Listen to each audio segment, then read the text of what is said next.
Hey guys, I'm back again and I have for you today my last March Mystery Madness review, and that is of Bluebird by Attica Locke.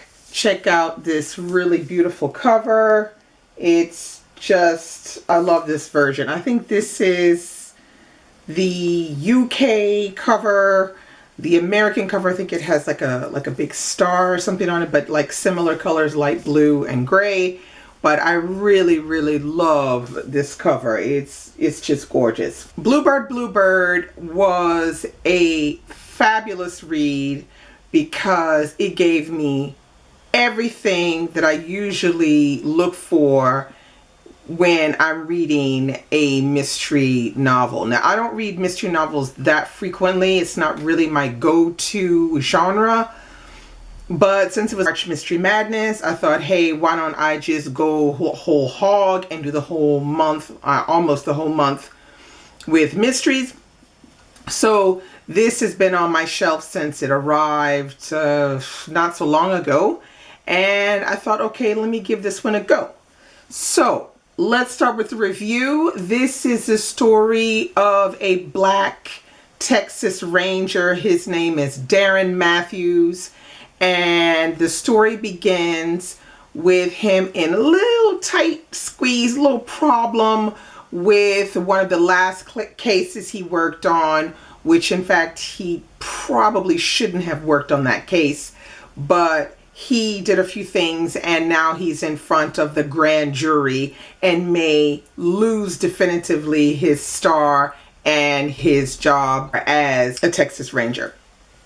Now, that's how the book starts, but what we see is once the story begins, there is another crime a few crimes that are taking place in another city that he is urged to go to and check out by a friend of his who works with the FBI, and that is going to bring him into the full story of Bluebird. This takes place in Texas. The main story takes place in a little small town in Texas. And what I loved about this book is you are learning everything about Texas and about the main character, Darren Matthews, through the case that he is trying to solve in this small town.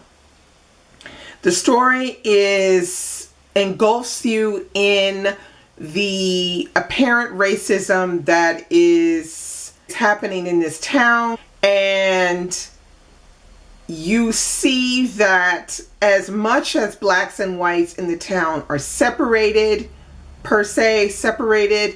that they are linked in many ways. And despite them being linked in many ways, there is a constant effort to not think about that.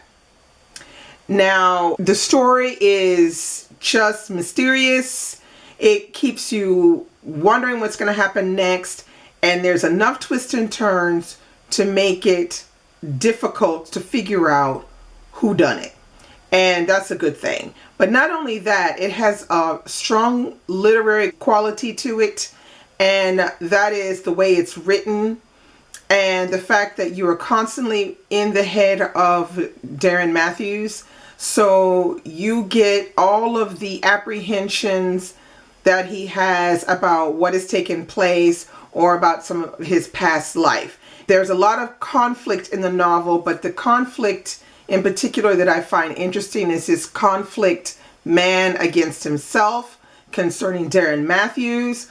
Because we learned in the beginning of the book that Darren Matthews was a law student and he eventually dropped out of law school and threw himself into the idea of becoming a Texas Ranger. He has no intentions of giving up his job. His wife, on the other hand, is not too happy about that and just wants him to come home and get back into law school and you know, do like a normal job.